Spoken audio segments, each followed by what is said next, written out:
Pemirsa, Kementerian Investasi dan Hilirisasi atau Badan Koordinasi Penanaman Modal mencatat realisasi investasi hilirisasi di sepanjang tahun 2025 mencapai 584,1 triliun rupiah. Realisasi tersebut meningkat 43,3% dibanding tahun 2024. Kementerian Investasi dan Hilirisasi Badan Koordinasi Penanaman Modal mencatat realisasi investasi hilirisasi di sepanjang tahun 2025 meningkat 43,3% secara tahunan menjadi 584,1 triliun rupiah. Realisasi tersebut juga setara dengan 30,2% dari total investasi tahun 2025 yang sebesar 1.931,2 triliun rupiah. Adapun porsi investasi hilirisasi di 2025 juga meningkat dari posisi tahun 2024 yang sebesar 28,8% dari total investasi. Rosan memaparkan dari total investasi hilirisasi pada 2025 tersebut, mayoritas atau sebesar 73,5% masih berasal dari penanaman modal asing atau setara 429,6 triliun rupiah. Sementara penanaman modal dalam negeri hanya sebesar 26,5% atau sekitar 154,5 triliun rupiah.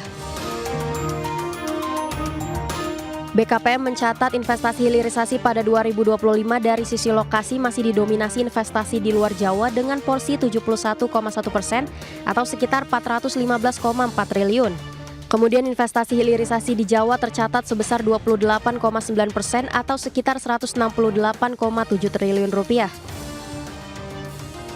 Ya, masih sama saya rasa, karena ini kita bicara hilirisasi yang terrealisasi di Januari Desember memang asing, investasi asing perbedaannya cukup signifikan ya, 429,6 triliun atau 73,5% berbanding dengan dalam negeri yang kurang lebih 26,5%. Jawa luar Jawanya juga relatif luar Jawa lebih tinggi ya, kita tahu bersama karena di sini kalau year on year-nya kita lihat Sulawesi Tengah dan Maluku Utara mendominasi.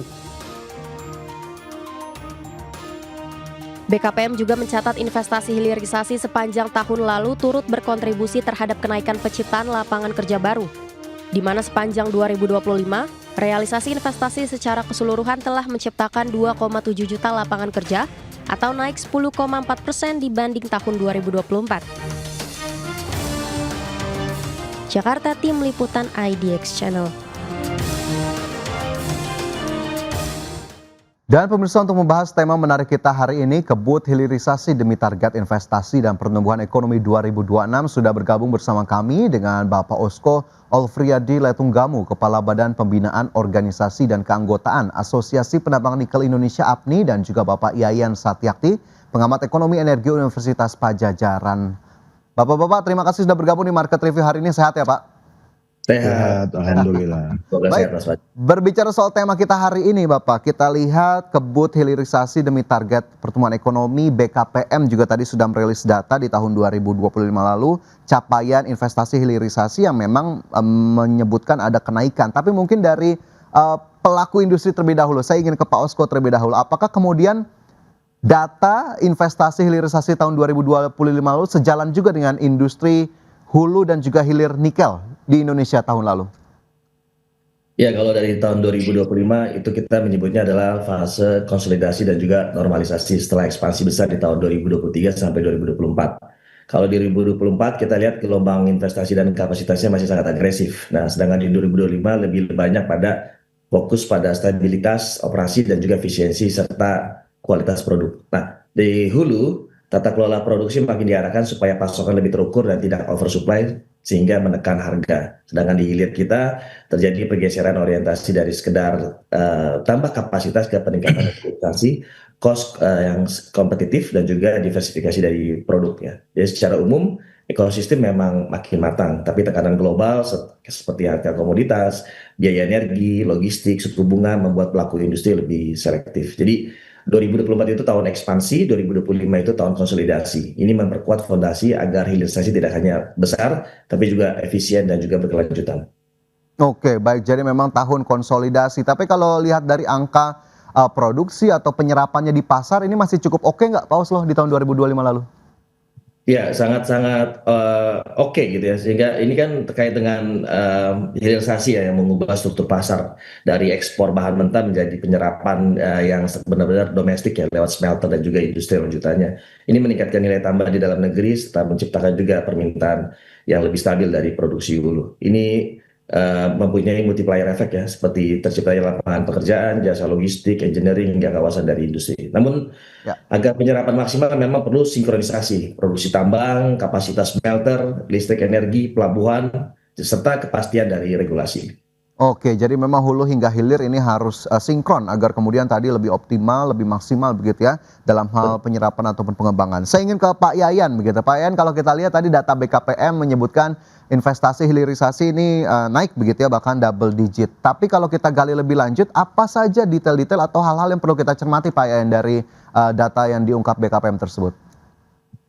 Oke, mungkin yang pertama bahwa khususnya industri nikel ya di Indonesia itu relatif masih menarik bagi investor, dan juga bahwa kemungkinan eh, pasar, khususnya pasar industri nikel dunia ini yang berhubungan dengan electric vehicle itu masih relatif kuat ya.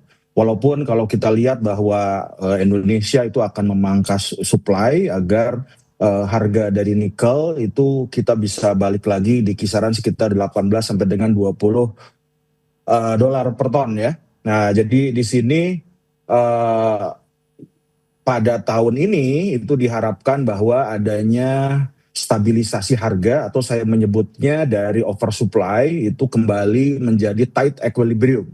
Jadi tight equilibrium itu di mana industri mencoba untuk mengurangi supply, dan ini juga kita lihat bahwa kebijakan pemerintah untuk mengurangi produksi nikel, nah itu akan mencoba diperbaiki agar para pengusaha ini mampu memperoleh benefit ataupun profit yang lebih baik ya, sehingga nanti akan meningkatkan seperti pajak ekspor, kemudian juga pendapatan PPh badan ya, dan penerimaan pajak lainnya, dan juga untuk pengembangan khususnya industri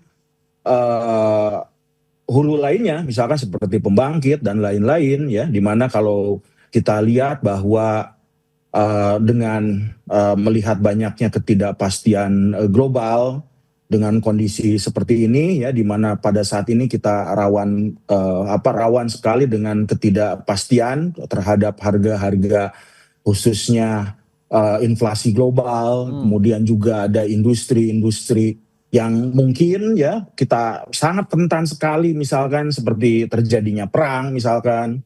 Nah, ini menyebabkan bahwa industri domestik itu harus diperkuat. Nah, sehingga bahwa pengembangan industri domestik ini menjadi hal yang harus diprioritaskan untuk menjaga, ataupun Ya. di mana demand untuk pasar global itu memudar, sehingga nanti produksi dari katakan batu bara, kemudian yang nanti hubungannya dengan pembangkit, kemudian juga nikel, kemudian juga industrial hub misalkan seperti EV, dan pengembangan investasi khususnya di pasar domestik Indonesia itu menjadi lebih baik dan bisa sedikit mengurangi terhadap ketidakpastian dari pasar global saat ini.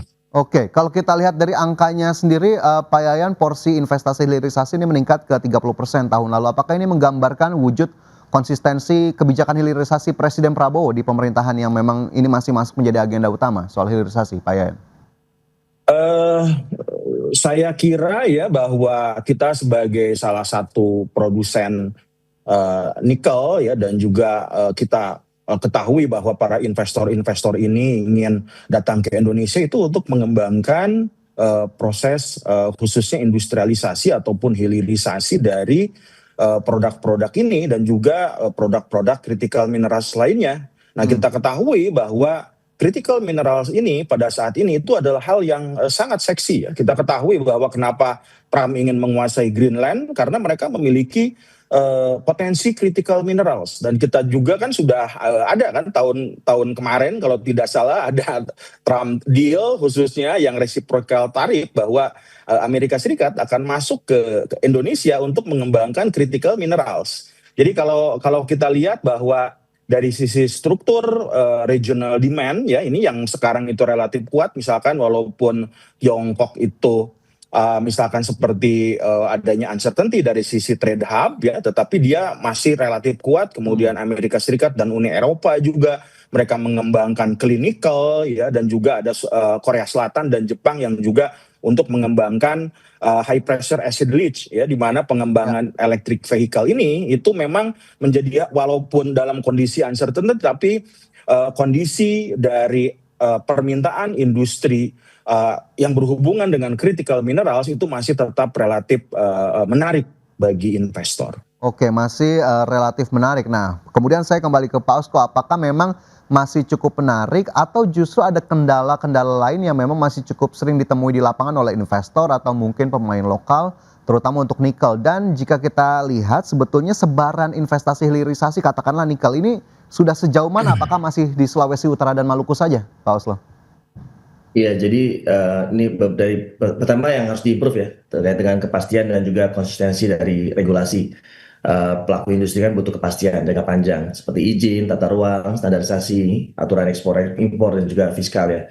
Nah, yang kedua itu adalah terkait dengan biaya energi dan keandalan dari listriknya ya, sistem. Jadi pasokan dari energi yang memang berkelanjutan. Yang tiga terkait dengan logistik dan juga pelabuhan. Ini penting ya, biaya logistik domestik itu masih bisa ditekan lewat integrasi pelabuhan-pelabuhan dari kawasan industri, serta juga pendalaman rantai nilai dan juga ESG yang penerimaan pasar global ya. Ini penting terkait dengan traceability, standar lingkungan dan juga keselamatan kerja. Nah, sebaran investasi hilirisasi kita ini ya di luar Sulawesi dan juga Maluku Utara memang ada beberapa kendala-kendala yang memang harus kita waspadai. Saat ini kan memang konsentrasinya hanya di klaster yang sudah mempunyai ekosistem, terutama ya di Sulawesi dan Maluku Utara. Ini terkait dengan kawasan industri, pelabuhan dan juga pasokan energi. Tapi di luar itu peluang masih ada, seperti di Pulau Jawa, di Kalimantan, ya itu sudah beberapa kali kan contohnya Freeport ya ada di Jawa Timur ya. Tapi ini investor biasanya mensyaratkan tiga hal, yaitu listrik yang andal, pelabuhan ya atau ship loading dan juga jalan akses logistik. Nah, kemudian kendala umum ini kan ini terkait dengan hilirisasi ya, penting. Karena kalau misalnya di wilayah yang baru itu terkait dengan power supply, konektivitas dari pelabuhannya ya, dan kedalaman dermaga. Ya, ini penting kedalaman dermaga. Juga kesiapan dari kawasan industri seperti air industri, limbahnya, perizinan yang terpadu ini penting. Jadi solusi yang realistis sebenarnya model cluster baru yang berbasis industrial hub, di mana pemerintah menyiapkan prasarana intinya, swasta masuk pada pabrik dan juga rantai pasokannya. Seperti Oke, itu. jadi memang tentu ini masih bisa terus dikembangkan, tapi berbicara soal hilirisasi, sepertinya sistem cluster tadi yang diungkap Pak Osko juga bisa menjadi salah satu masukan begitu ya untuk kemudian bagaimana bisa mengembangkan industri hilirisasi ke depannya. Baik, Pak Yayan, Pak Osko, kita masih punya satu segmen lagi, nanti kita lanjutkan diskusi kita, tapi kita harus jeda terlebih dahulu. Pemirsa tetaplah bersama kami, Market Review segera kembali. Kembali bersama kami dalam Market Review, pemirsa, dan sebelum kita lanjutkan diskusi kita di hari ini, saya ingin mengajak Anda untuk melihat sejumlah infografis terlebih dahulu terkait dengan tema kita di hari ini. Yang pertama adalah realisasi investasi hilirisasi di Indonesia dengan nilai triliun rupiah. Kita lihat berdasarkan data dari BKPM di tahun 2024, ini mencapai 407,8 triliun rupiah. Sementara untuk tahun 2025 sendiri, pemirsa, BKPM melaporkan investasi hilirisasi di Indonesia mencapai 584,1 triliun rupiah. Kita bergeser ke infografis selanjutnya terkait dengan porsi PMA atau penanaman modal asing dan juga PMDN penanaman modal dalam negeri dalam investasi hilirisasi 2025. Kita lihat sebarannya pemirsa berdasarkan data BKPM. PMA, penanaman modal asing ini masih mendominasi 73,5%, kemudian PMDN atau dalam negeri 26,5%. Dan kita bergeser ke grafis berikutnya pemirsa, realisasi investasi hilirisasi Minerba 2025. Nikel ini masih mendominasi 185,2 triliun rupiah, kemudian tembaga 65,8 triliun rupiah, bauksit 53,1 triliun rupiah.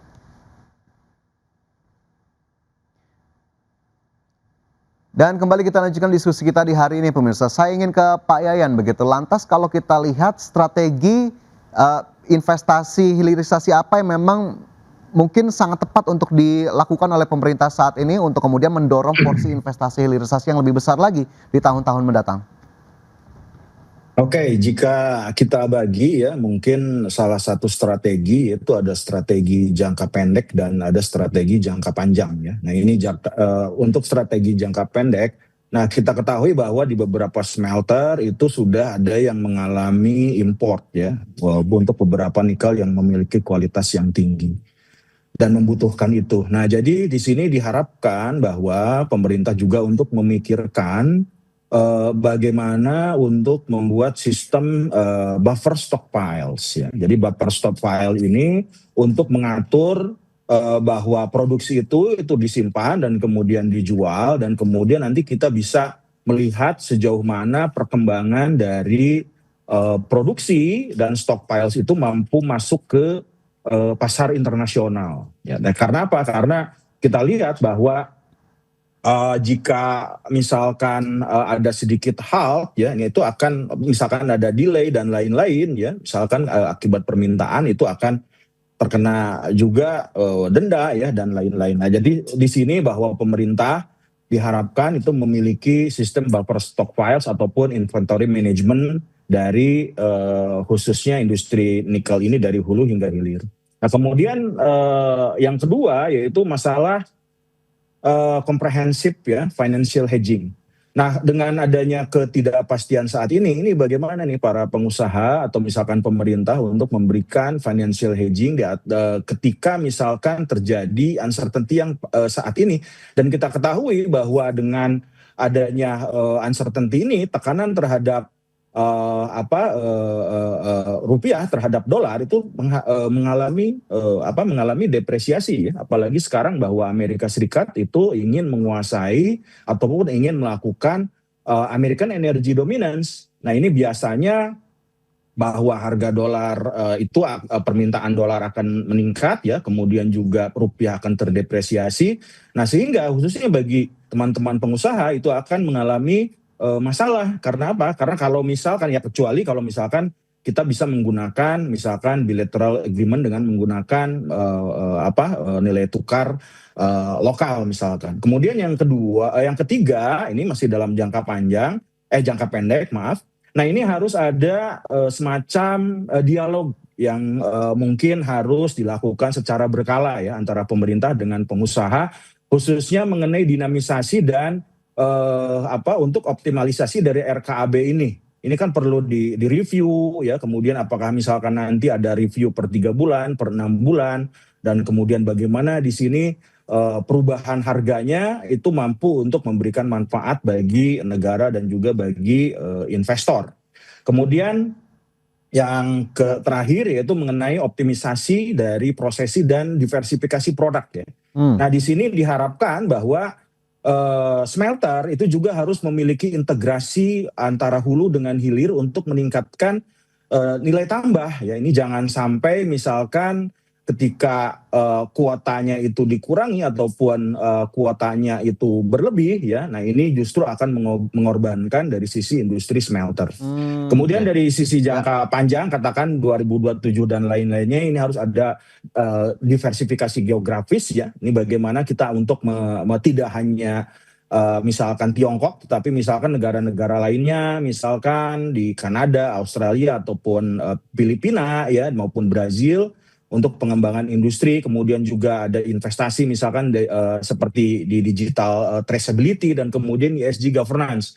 Nah saya kira saat ini kan pemerintah juga sudah mulai melakukan adanya ESG governance khususnya untuk critical minerals, tetapi ini kan masih sangat berbiaya besar dan juga memerlukan pembiayaan. Nah ini bagaimana strategi jika misalkan pengusaha Indonesia itu ingin menghasilkan green nickel misalkan. Nah, ini bagaimana pembiayaan serta teknologi untuk adaptasinya serta misalkan pengembangan industri chemistry, kemudian juga industri lainnya misalkan seperti EV, baterai dan lain-lain.